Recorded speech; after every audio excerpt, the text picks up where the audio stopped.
The power of the SVO pattern. Crafting effective English sentences.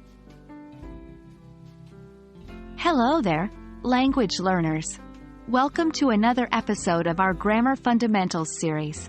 Today we'll be tackling a crucial concept in English sentence formation, the Subject-Verb-Object, or SVO pattern. Knowing how to use this pattern effectively can transform your English writing and speaking skills, so let's dive in. The Subject-Verb-Object, SVO, pattern is the typical sentence structure in English. In this pattern, the subject comes first, followed by the verb, and finally, the object. For example, in the sentence, Mary, subject, reads, verb, a book, object, you see the SVO structure in action.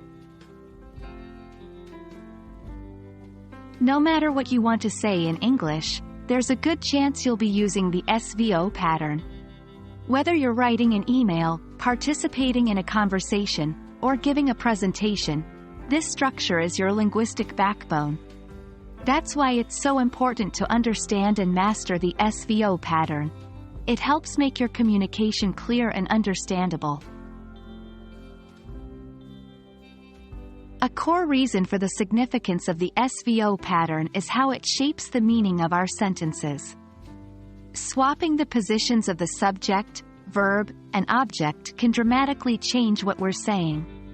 Consider the sentence, the cat chased the mouse.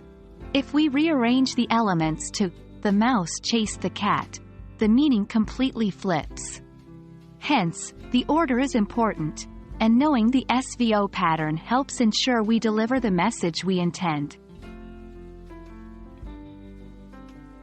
The SVO pattern doesn't just stand alone, it also supports the understanding of other English grammar rules.